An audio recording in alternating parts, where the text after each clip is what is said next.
إن الحمد لله نحمده ونستعينه ونستغفره ونتوكل إليه ونعوذ بالله من شرور أنفسنا ومن سيئات أعمالنا من يهد الله فهو المهتد ومن يضلل فلن تجد له وليا مرشدا أشهد أن لا إله إلا الله وأشهد أن محمدا عبده ورسوله لا نبي بعده بلغ الرسالة وأدى الأمانة ونصح الأمة وأزال الأمة اللهم صل وسلم على نبينا محمد بن عبد الله وعلى آله وصحبه ومن والاه أما بعد.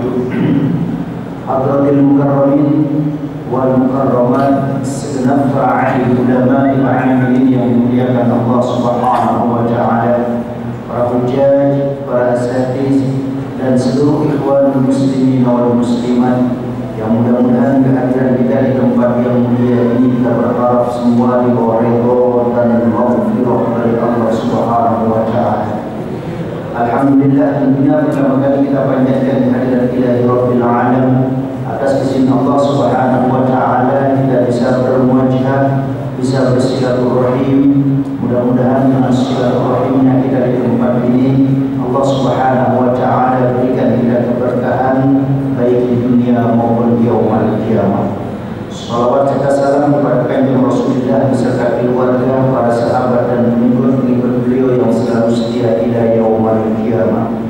Hadirin ikhwan muslimin wal muslimat yang dimuliakan Allah Subhanahu wa taala. Tema yang akan kita sampaikan pada malam ini yaitu dengan tema kifaratuz dzunub, perbuatan yang bisa menghapus dosa-dosa kita.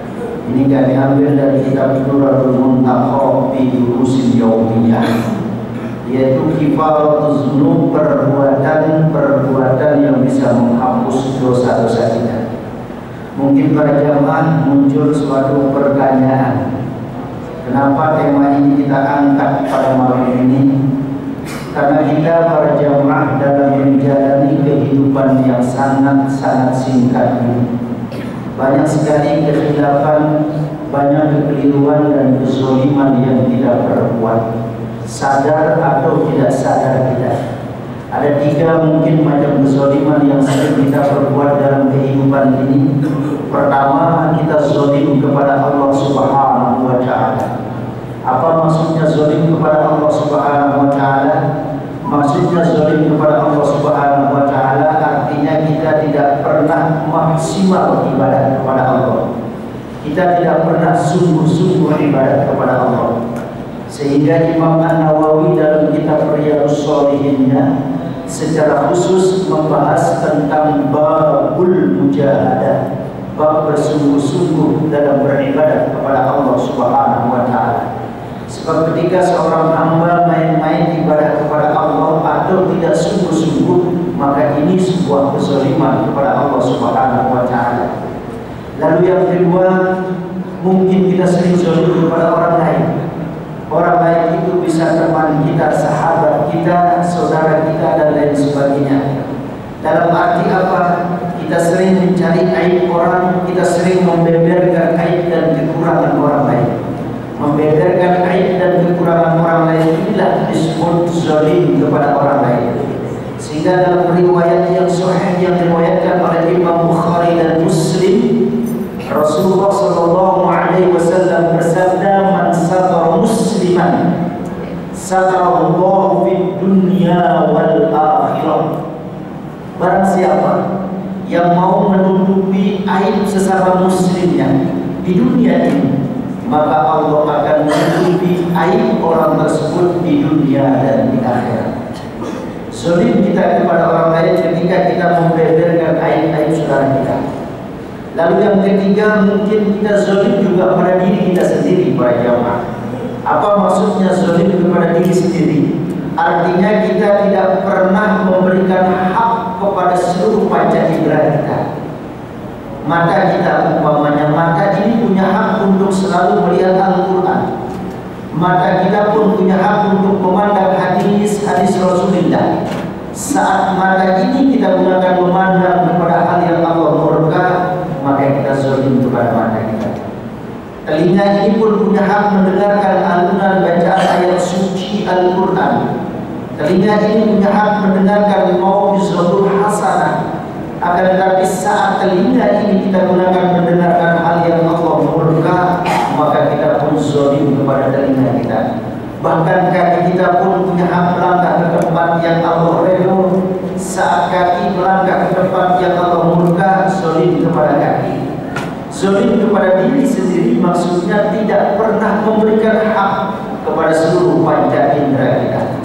Nah, banyaknya kezaliman-kezaliman yang kita perbuat pada jamaah. Baik kita zalim kepada Allah, kepada orang lain, bahkan kepada diri kita sendiri. Mungkin ini yang melatar belakangi sehingga kita berani mengangkat tema pada malam ini dengan perbuatan-perbuatan yang bisa menghapus dosa-dosa kita. Al-Mu'allif menyebutkan di sini bahwa awalan perbuatan yang bisa menghapus dosa kita yang pertama adalah al-imanu billah wal 'amalus shalih. Yang pertama adalah beriman kepada Allah dan mengerjakan amal soleh. Referensi kita surat Al-Ankabut atau surat yang ke-29 ayat 7. Perbuatan pertama yang bisa menghapus dosa-dosa kita, beriman kepada Allah dan mengerjakan amal soleh. Apa maksudnya beriman kepada Allah? Beriman kepada Allah maksudnya iman yang benar yang tertera dalam surah Al-Fatihah, iyyaka na'budu wa iyyaka nasta'in. Kita hanya mengabdi menyembah kepada Allah. Saat kita punya masalah ini pun kita kembalikan kepada Allah. Refleksi daripada iyyaka na'budu wa iyyaka nasta'in ini, Allahus Shomad, Allah tempat kita bergantung. Artinya tidak pernah kita mengeluh dalam hidup ini kecuali hanya kepada Allah. Tidak pernah kita meneteskan air mata kecuali hanya kepada Allah. Inilah Allahus Shomad, iman yang benar. Wal amalus sholih, dan amal soleh. Dalam satu riwayat disebutkan oleh Kanjeng Rasulullah, la tahqiranna minal ma'ruf walau bisyikki tamrah. Jangan kalian wahai umatku meremehkan amal soleh itu meskipun dengan bersedekah dengan sebuah kurma, dengan sebiji kurma. Maka riwayat lain menyebutkan meskipun dengan menyingkirkan duri di pinggir jalan, di mana duri itu bisa mengganggu perjalanan orang lain. Artinya apa? Sekecil apapun amal soleh itu jangan pernah kita remehkan, karena dia merupakan perbuatan yang bisa menghapus dosa-dosa kita. Mari coba kita lihat referensi dalam surat yang ke-29 ayat 7. Allah berfirman, walladzina amanu, dan orang-orang yang telah beriman kepada Allah Subhanahu wa taala, wa amilus sholihat.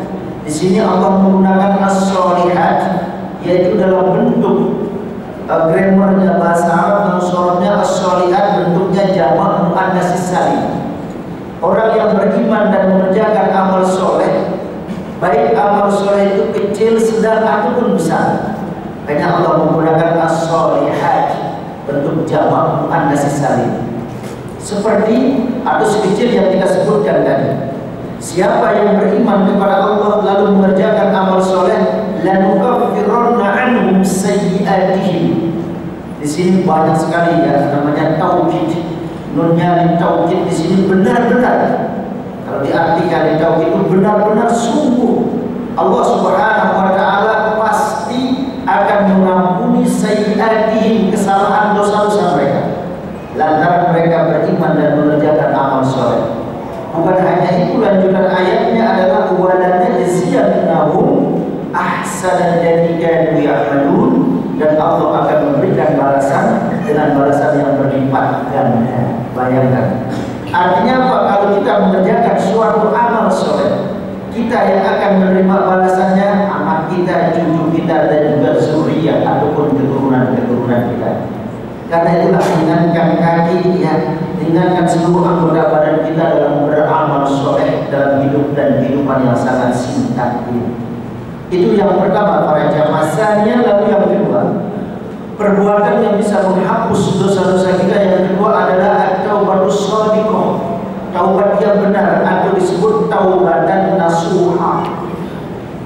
Referensi kita adalah surat Al-Furqan atau surat yang ke-25 ayat 70. Yang sebenarnya dari ayat 68, 69, 70. Tapi intinya di ayat 70 surah Al-Furqan surat yang ke-25. Sebab ayat 68, 69 ini menceritakan tentang dosa-dosa yang dikerjakan oleh manusia. At-taubatus shadiqah, taubatan nasuha. Apa makna taubat ini para jamaah? Taubat ini berasal dari bahasa Arab.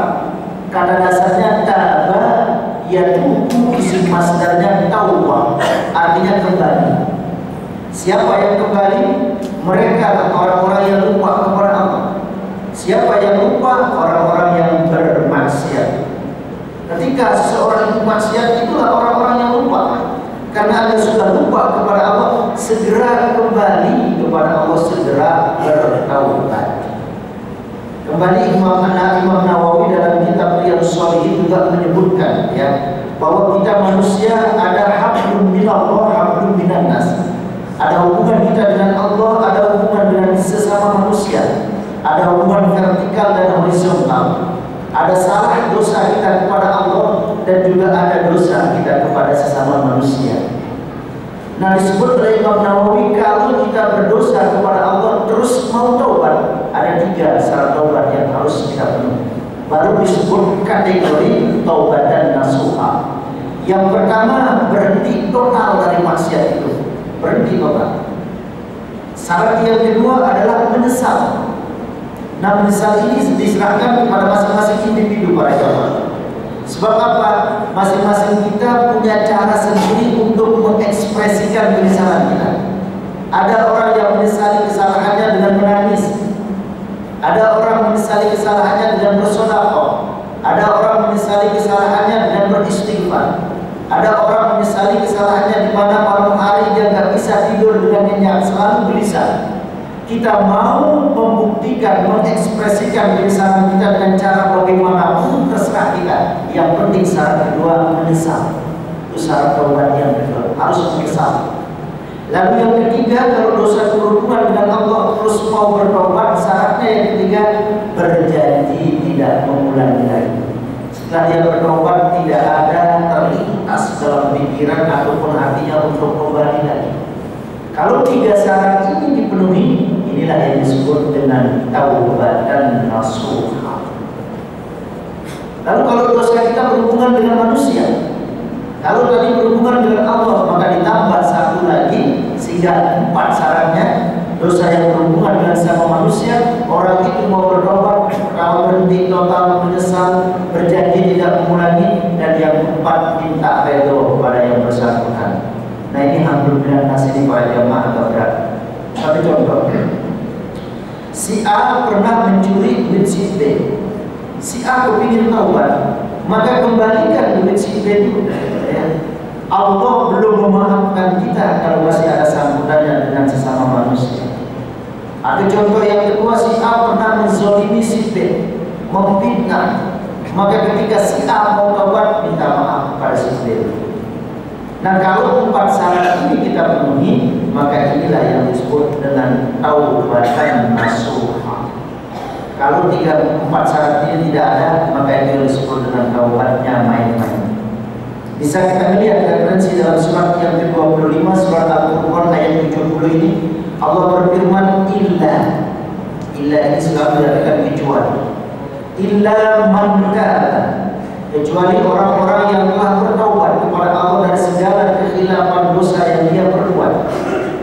Wa amana wa amila amalan shalihan, lalu dia beriman dan mengerjakan amal soleh. Faulaika yubaddilullahu sayyi'atihim hasanat. Mereka itulah orang-orang yang akan diganti keburukannya dengan kebaikan. Artinya mereka itulah orang yang akan dihapus keburukannya lantaran bertaubat kepada Allah Subhanahu wa ta'ala.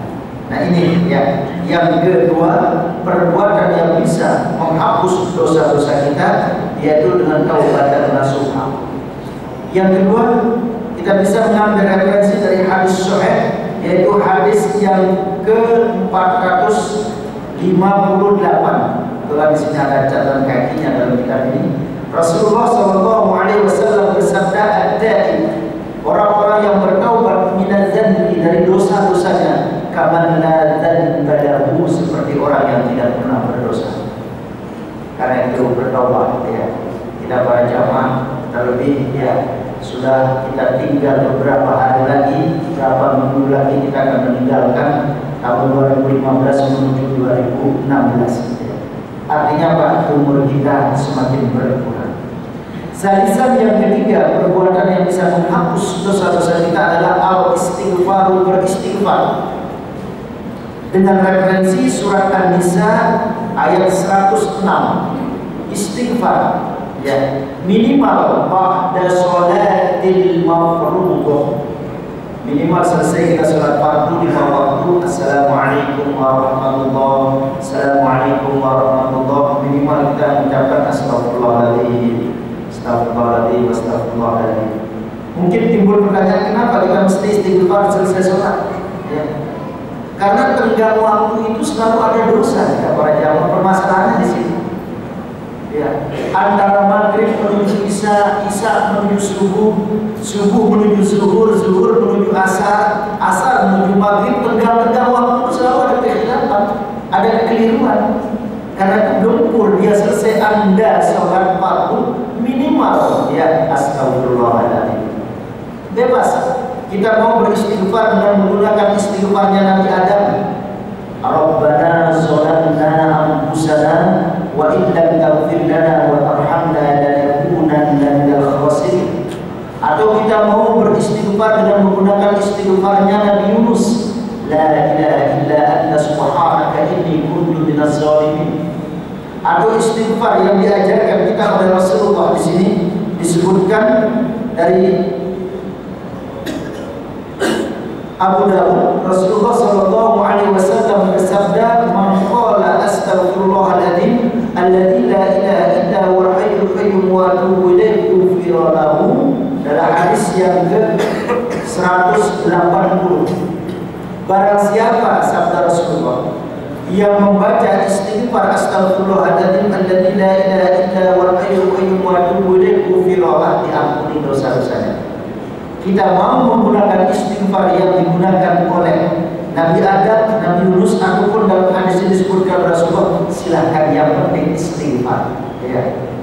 Bahkan kalau kita lihat referensi ini dalam surat An-Nisa ayat 106 ini, wastaghfirillah, dan beristighfar kalian kepada Allah Subhanahu wa ta'ala.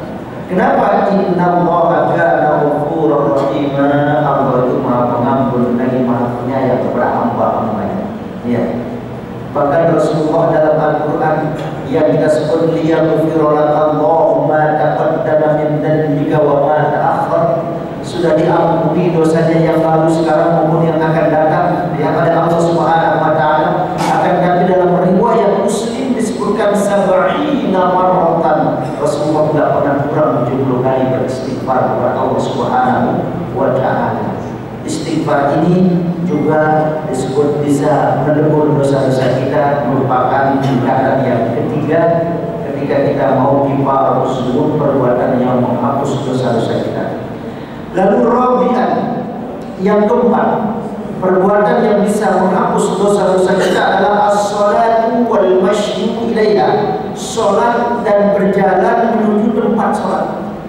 Salat yang maksudnya salat yang 5 waktu, wal masyyu ilaiha, dan berjalan artinya langkah kaki kita dari rumah menuju ke Masjid Nurullah ini misalnya, maka setiap langkah kaki kita itu kifarus dzunub, menghapus dosa ya. Nanti bisa kita mendapatkan as-shalah, salat.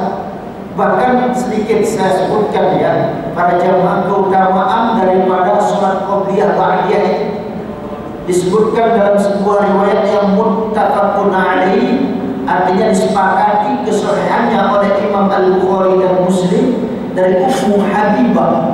Rasulullah SAW bersabda, "Man shalla," barang siapa yang sholat isnatai asyrata raka'atan, sebanyak 12 rakaat, fi yaumin wa lailatin ya, siang hari ataupun malam hari, artinya sehari semalam.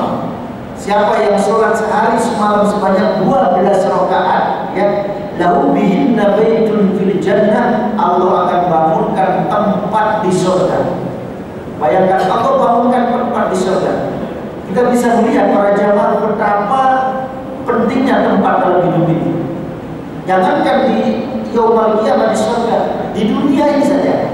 Misalnya di sini ketika kita Idul Fitri, Idul Adha, banyak saudara kita yang membawa sajadah, tikar dan lain sebagainya. Tujuannya apa? Khawatir tidak kebagian tempat. Sekarang ini tinggal ya beberapa hari menuju tahun baru, sebulan 2 bulan yang lalu, banyak saudara-saudara orang-orang yang sudah membooking tempat hotel-hotel yang berbintang ya sebulan 2 bulan yang lalu. Kenapa? Mereka khawatir tidak kebagian tempat. Betapa pentingnya tempat di dunia, apalagi di akhirat. Karena itu ada sebuah tempat di akhirat disiapkan, bisa kita booking dari sekarang apabila kita melaksanakan sholat sebanyak 12 rakaat. Mana yang 12 rakaat itu? 4 rakaat sebelum zuhur, 2 rakaat setelah zuhur, 2 rakaat ba'da sholatil maghrib, dan 2 rakaat ba'da sholatil isya, 2 rakaat sebelum sholat subuh, 12 rakaat. Dengan 12 rakaat sehari semalam ini kita kerjakan, kita sudah membooking tempat atau sebuah istana di surga. Subhanallah. Dalam riwayat yang kedua juga tingkatan sahihnya diriwayatkan oleh Imam Muslim dari Abdullah bin Umar, Rasulullah bersabda, "Man shalla, barang siapa yang salat asyra rakaat, sebanyak 10 rakaat, ya, maka Allah akan bangunkan tempat di surga." Ya. Dan ini hadisnya juga sahih, riwayat Muslim ya. Artinya 10 rakaat itu mana?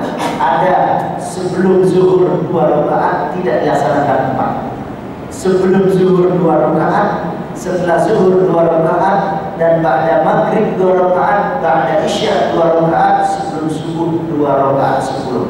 Artinya apa? Ketika kita memegang hadis dua-duanya sahih ini, maka ketika ada saudara kita yang melaksanakan sholat qobliyah zuhur, sebelum zuhur 10 rakaat, berarti dia memegang hadis dari Abdullah bin Umar, dan ini sahih. Ya. Ketika ada saudara kita yang sholat sebelum zuhur itu 4 rakaat, berarti dia memegang hadis yang diriwayatkan dari Ummu Habibah dari muttafaqun alaih. Dua-duanya adalah tingkatan sahihnya, tidak diragukan. Artinya apa? Kita tidak bisa mati-matian memegang satu hadis. Ya. Karena itulah ini munculnya timbul juga kenapa Imam Syafi'i memberi fatwa dua. Ada qaulul qadim, fatwa yang lama ketika beliau tinggal di Irak. Dan Imam Syafi'i membuat qaul jadid, yaitu fatwa yang baru ketika beliau tinggal di Mesir. Nantinya ketika ada teman kita yang mengerjakan sholat zuhur qobliyah 2 rakaat, dia menggunakan hadis dari Abdullah bin Umar. Ada saudara kita yang melaksanakan sholat sebelum zuhur 4 rakaat, dia menggunakan hadis dari Ummu Habibah. Tingkat kesolehannya ya sama-sama soleh. Nah disinilah kita menyikapi hal semacam ini lebih bijak dan arif ya. Nah karena itulah sholat ya bisa menghapus namanya dosa-dosa kita, wal masyi ilaiha, dan berjalan menuju tempat sholat. Kita bisa melihat referensi di sini adalah referensi dari hadis ya sahih, hadis yang ke-127. Ruya Muslim fi sahihi, diriwayatkan oleh Imam Muslim dalam hadis sahihnya, an Abi Hurairah, dari Abu Hurairah radhiyallahu anhu, anna Nabi sallallahu alaihi wasallam qala, ala adullukum ala ma yamhullahu bil khataya. Wahai umatku, sabda Rasulullah, maukah kalian saya kasih suatu unjuk, suatu perbuatan, suatu pekerjaan yang apabila kalian kerjakan yamhullahu bil khataya, Allah akan ampuni dosa-dosa, kesalahan-kesalahan kalian. Wa yarfa'u bihi darajat, dan Allah akan angkat derajat kalian. Ketika penawaran ini diberikan oleh Rasulullah, qalu, sahabat menjawab, bala ya Rasulullah, mau ya Rasulullah. Qala Rasulullah menjawab, 3 perbuatan yang apabila kalian kerjakan maka Allah akan mengampuni kesalahan kalian dan Allah akan menaikkan atau meninggikan derajat kalian. Pertama adalah isbahul wudu'i 'alal makari, sempurnakan wudumu saat musim dingin. Ya, sempurnakan. Apa maksud menyempurnakan di sini? Ya, ada disebutkan oleh Rasulullah juga dalam hadis yang diriwayatkan oleh Imam Muslim, hadis yang ke-120, Rasulullah bersabda, "Man tawaddo'a," siapa yang berwudu hakada, seperti berwudunya Rasulullah, ghufira lahu ma taqaddama min dzanbi, Allah akan ampuni dosa-dosanya. Hakada, seperti berwudunya Rasulullah. Seperti apa berwudunya Rasulullah? Para jamaah kita bisa membuka kitab Bulughul Maram bahwa ketika itu Rasulullah pernah berwudu. Rasulullah berwudu dengan membasuh tangan 3 kali, Rasul berkumur 3 kali, ya. Lalu Rasul masukkan air dalam hidungnya 3 kali. Ketika itu Utsman bin Affan melihat. Lalu Utsman bin Affan bertanya, "Ya Rasulullah, kenapa kau masukkan air ke dalam hidungmu?" Rasulullah berkata kepada Utsman, "Wahai Utsman, jikalau malam hari kamu tidur, maka setan itu pun ikut tidur bersamamu. Yubidu syaitan, syaitan itu menginap bersamamu, dan tempat syaitan itu menginap ada di hidungmu." Dari sini Imam Syafi'i mengambil sebuah fatwa bahwa kalau menurut Imam Syafi'i, kalau Imam Syafi'i itu berwudu, seluruh anggota basuhan wudu menurut Imam Syafi'i di 3 kali kan. Imam Syafi'i kalau basuh muka 3 kali, tangan 3 kali, semua basuhan berwudu di 3 kali kan. Berbeda dengan mazhab Imam Maliki, Hanafi dan yang lainnya, bahwa dalam seluruh membasuh seluruh anggota wudu beliau cuma sekali basuh. Ketika Imam Syafi'i ditanya, "Wahai Imam Syafi'i, kenapa dalam membasuh anggota wudu itu semuanya engkau 3 kali kan?" Maka Imam Syafi'i menjawab, "Ini adalah ihtiyat saya dalam beribadah. Ini adalah kehati-hatian saya dalam beribadah," kata Imam Syafi'i. Mungkin basuhan yang pertama belum sempurna, kalau disempurnakan oleh basuhan yang kedua. Atau mungkin basuhan yang kedua belum sempurna, disempurnakan oleh basuhan yang ketiga. Yang jelas ini adalah ihtiyat, kehati-hatian saya dalam beribadah, kata Imam Syafi'i. Jika Imam Maliki ditanya, "Wahai Imam Maliki, kenapa dalam seluruh anggota basuh wudu cuma engkau basuh sekali, tidak 2 atau 3 kali seperti Imam Syafi'i?" Beliau menjawab, "Kalau saya basuh 2 kali ataupun 3 kali seperti Imam Syafi'i, itu namanya pemborosan air." Jadi para mazhab ini ya sudah memiliki alasan yang kuat. Lalu permasalahannya dengan kita bagaimana? Kalau Anda yakin dengan sekali basuhan sempurna, tidak apa-apa, silakan. Ya. Kalau kita belum yakin sekali basuhan belum sempurna, ya basuh kedua ataupun ketiga kali. Ya. Inilah yang disebut dengan mengisbahul wudu, menyempurnakan wudu kita. Ini yang bisa menghapus dosa. Ya. Wal isbahul wudu 'alal makari, ya maksudnya musim dingin, ya di tengah malam. Udah jam 12, jam 1 kita bangun, cuaca sudah agak dingin, orang lagi asyik enak tidurnya, kita bangun menyempurnakan wudu kita seperti punya Rasulullah Subhanahu. Ini yang bisa kifaratul dzunub, bisa menghapus dosa-dosa kita. Ya. Ini ya para jamaah. Lalu yang kedua, waqasatul khati dan masjid, ya. Berangkat menuju ke masjid, perbanyak langkah kaki, wal nisa'us sholat ba'da sholat, menunggu datangnya sholat, seperti ini ya. Nah ini para jamaah yang perbuatan yang bisa menghapus dosa kita. Ada beberapa poin lagi, sangat ya alhamdulillah ya. Kita bisa bersilaturahim ya para jamaah, masih ada beberapa poin. Untuk itulah kita berinteraksi para jamaah yang mungkin ada yang ingin bertanya dari yang kami sampaikan. Kami persilahkan dengan segala hormat.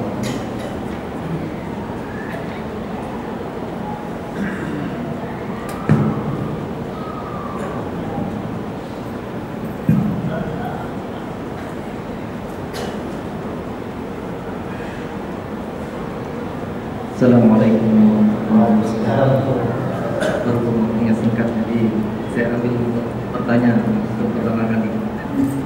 Begini Ustaz. Tadi Ustaz mengatakan bahwa istighfar setelah sholat itu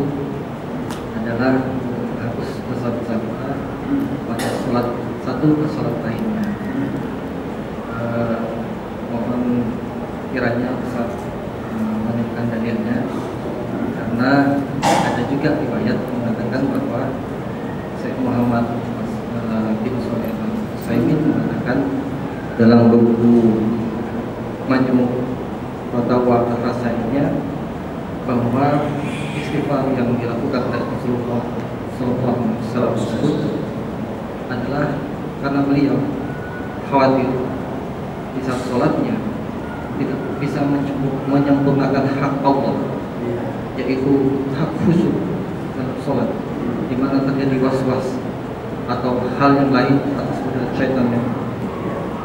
Itu yang pertama. Kemudian yang kedua, apa tentang saya pikir satu itu mohon penjelasannya. Demikian, Assalamualaikum warahmatullahi wabarakatuh. Ya, waalaikumsalam warahmatullahi wabarakatuh.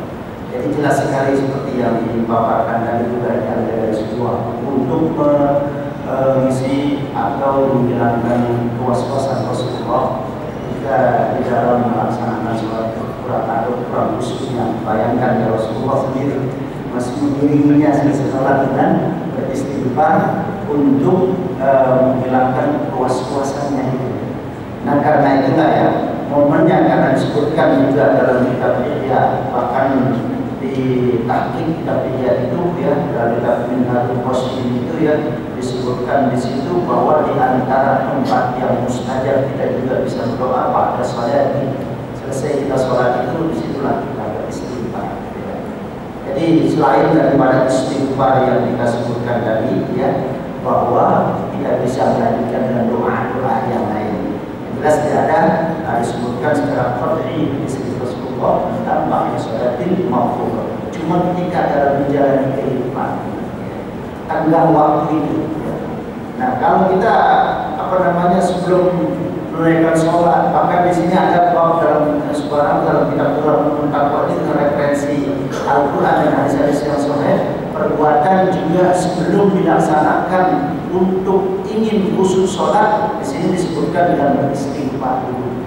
Ya, ada di sini beristighfar sebelum sholat dan menganggap zikr sholat ya, menyebut dalam sholat itu adalah mu'addid sholat terakhir. Artinya kita lihat dalam sholat Isya, oh ini sholatku adalah sholat yang terakhir. Nah, muncul semacam itu salah satu sebab untuk meraih kiat-kiat khusyuk dalam sholat. Yang jelasnya momennya saja, kita pada sholatin maupun tenggang waktu itu aja sebagai alasan kita ya. Dalam hadis yang tidak disebutkan oleh Rasulullah Shallallahu Alaihi Wasallam. Mungkin yang lain para jamaah. Insya Allah dengan tidak terlalu tinggi tunjang dan semacam ini, insya Allah yakin kita bisa diterima ya dengan dalil-dalil yang qat'i semacam ini. Mungkin para jamaah ya, inilah beberapa hal yang perlu kita perbuat. Tadi sedikit itu adalah sholat, berjalan menuju sholat dengan riwayat Imam Muslim, yaitu menyempurnakan wudu wa qasratul khatib dari masjid, terbanyak melangkah ke masjid. Ya, kita melangkahkan kaki ke masjid untuk mau menuju sholat berjamaah atau berdiri, sebab di masjid semacam ini ada energi positif. Kalau kita duduk di tempat yang energi positif, ya, maka muncul ketenangan, ya, muncul dan yang bayangkan kalau duduk di tempat yang energinya negatif, ya muncul emosi, marah dan lain sebagainya. Karena itu disebut masjid orang beriman itu bagikan ikan yang ada di dalam air. Karena ada, tapi kalau ada ikan yang sudah bosan di air, yaitu ikan yang mati. Kalau ada orang muslimah di masjid terus bisa rasa nggak pernah tenang. Oh, di dalam Al-Quran disebut kosan kurung hatimu sakit. Ya. Bagaimana cara kita mengobati hati yang sakit? Bikulli syai'in saqalatan fa inna saqalatal qalbi bidzikrillah. Semua di dunia ini ada alat mensucikan. Namun alat untuk mensucikan hati dengan zikir kepada Allah Subhanahu wa taala. Wajizah sholat pada sholat menggunakan sholat semacam inilah ya, segala kegiatan yang kajian yang diadakan pada sholat di maghrib sekaligus kita menambah ilmu wawasan kita, juga kita masuk dalam hadis ini menunggu datangnya sholat isya. Nah, ini para jamaah ya, yang bisa kita sampaikan kepada. Nah,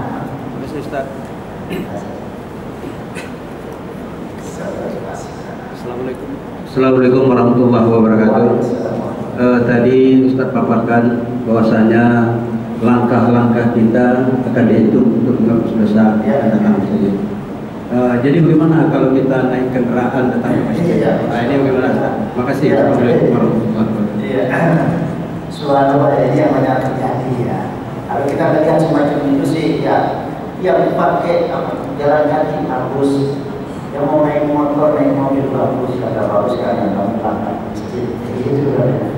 Tetapi tentunya lebih ya, Allah Subhanahu Wa Taala selalu memberikan yang lebih bagi mereka yang rasa lelahnya lebih banyak ketimbang yang tidak. Semuanya bagus ya, Bapak mau menggunakan jalan kaki, naik sepeda, naik motor, naik mobil, apa harus silakan. Ya jelas bagaimana yang akhirnya dengan berjalan kaki juga ya bisa membuat dalam gerakan yang lain dan sebagainya. Ya bagus semua, yang jelas tidak diklasifikasikan. Oh ini itu bukan. Yang jelas dalam hadis ini waqasratul fati ila masajid, banyak langkah ke masjid. Ya. Kita dengan menggunakan zaman sekarang ya, dengan fasilitas yang ada, kalau kita gunakan juga fasilitas yang masa lalu Rasulullah pernah mengerjakan ibadah haji dengan unta, ya. Kalau dari Indonesia pakai unta, artinya kita fasilitas yang ada. Ini kemajuan teknologi ini silakan dimanfaatkan untuk di jalan Allah Subhanahu Wa Taala. Allahu a'lam bishawab. Mungkin ada para jamaah.